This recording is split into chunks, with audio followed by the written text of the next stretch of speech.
నేరుగా డ్రోన్ పంపించి ఎక్కడ నీళ్లు ఉన్నాయో చూసి దానికి ఎవరు అధికారి బాధ్యులో వాళ్ళ పైన చర్యలు తీసుకునే పరిస్థితి వస్తుంది. మొన్నే మీరు చూశారు వరదల్లో డ్రోన్ ద్వారా మేము భోజనాలు అందించాం. ఊరంతా నీళ్లు. నేను భోజనం ఇవ్వమంటే సిరిసిరి వేసేవాళ్ళు, అది బురదలో పడేది, మళ్ళా అదే ఇచ్చేవాళ్ళు. చాలా బాధ కలిగింది. అదే డ్రోన్లు పెట్టాం, ప్రోగ్రాం చేశారు. నేరుగా ప్రోగ్రాం చేసి మిద్దెపైకి పంపించారు, మిద్దెపైన తీసుకోగలిగారు. హెలికాప్టర్లు పెట్టాం, హెలికాప్టర్లో వేస్తే పైన నుంచి వేయడం వల్ల సగం అంతా కూడా చెల్లా చెదిరైపోయి గందరగోళం అయిపోయేది. భవిష్యత్తులో డ్రోన్ వల్ల మీరు ఒకటే గుర్తుపెట్టుకోండి, మీకు ఏదైనా ఇబ్బంది వస్తే నేరుగా డ్రోన్ పంపించి మందు పంపించమంటే ఒక అర్ధ గంటలో పంపించే అవకాశం ఉంటే 10 నిమిషాల్లో పంపించే అవకాశం వస్తుంది. అనేక ప్రయోజనాలు వచ్చాయి. మొన్న మీరు చూశారు విజయవాడలో 20,000 మెట్రిక్ టన్నులు చెత్త డ్రోన్ ద్వారా చూసి ఎప్పటికప్పుడు అధికార యంత్రాంగాన్ని సమాయత్తం చేసి అవన్నీ క్లీన్ చేసేసాం. ఇలాంటివి చాలా ప్రయోజనాలు వస్తాయి. రాబోయే రోజుల్లో మీరు శారీరకంగా కష్టపడడం కాదు, ఈ డ్రోన్ కానీ సెల్ ఫోన్ కానీ ఉపయోగించుకుంటే సింపుల్గా పనులు అయిపోయే పరిస్థితి వస్తుంది. దీనివల్ల మన ఆదాయం పెరిగే పరిస్థితి వస్తుంది. అందుకే టెక్నాలజీ కూడా ఉపయోగించుకొని తద్వారా ఒక విజన్ తయారు చేసి ఈ గ్రామాన్ని ఏ విధంగా అభివృద్ధి చేయాలో చేస్తాం. నేను అందుకే ఈ ఊర్లో చెప్తున్నా, ఈరోజు కలెక్టర్ గారు దీన్ని ఒక మోడల్గా తయారు చేస్తారు. నేను కూడా ఆ మోడల్ చూస్తా, దీనికి ఒక స్పష్టమైనటువంటి ఆలోచన ఇస్తా.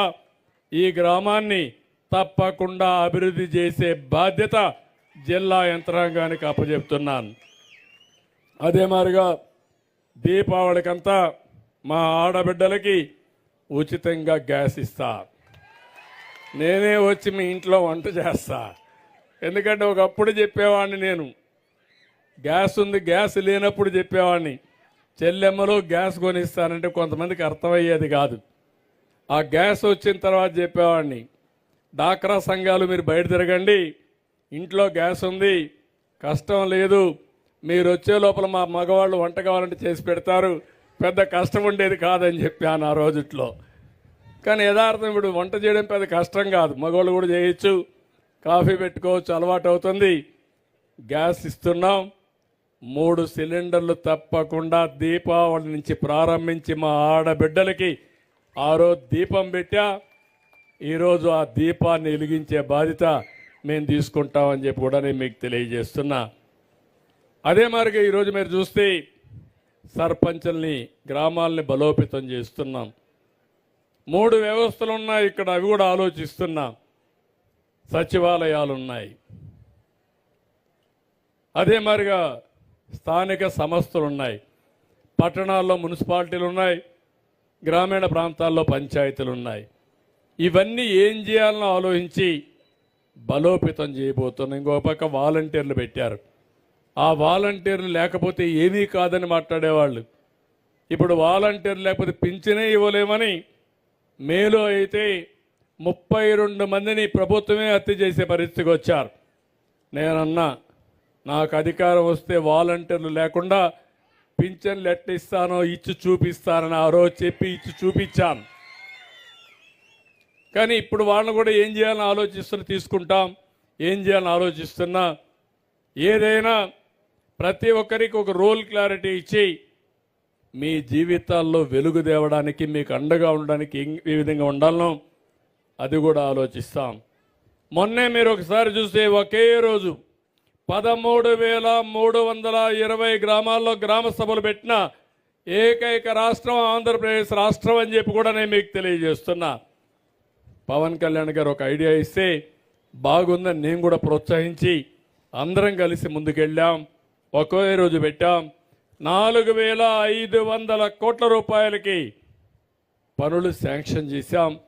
ఆ పనులన్నీ కూడా ఇప్పుడు ప్రారంభం అవుతాయని చెప్పి కూడా నేను మీకు తెలియజేస్తున్నా. మొన్నటి వరకు అయితే బ్లీచింగ్ కొట్టడానికి కూడా బ్లీచింగ్ పౌడర్ లేదు. 990 కోట్ల రూపాయలు ఫైనాన్స్ కమిషన్ ఇచ్చిన డబ్బుల్ని డైవర్ట్ చేసేశారు. పంచాయతీలు నిర్వీర్యం చేశారు. ఆ 990 కోట్లు ఇచ్చాం. గవర్నమెంట్ ఆఫ్ ఇండియా ఇంకొక 1200 కోట్లు ఇవ్వాల్సి వస్తే ఆ డబ్బులు కూడా ఇచ్చారు. ఇప్పుడు మీరు చూస్తే ఆ డబ్బులన్నీ ఉన్నాయి. ఇప్పుడే మీ కలెక్టర్తో మాట్లాడినప్పుడు ఏమేం చేయాలనో ఈ గ్రామంలో అవన్నీ అనౌన్స్ చేస్తున్నా మీకు ఏమాత్రం అనుమానం లేకుండా అన్ని పనులు చేయడానికి ముందుకు పోతాం. పోయిన ప్రభుత్వం ఎంత దుర్మార్గమైన ప్రభుత్వం అంటే ఈ పనులన్నీ కొన్ని ఇచ్చారు, కొన్ని వేల.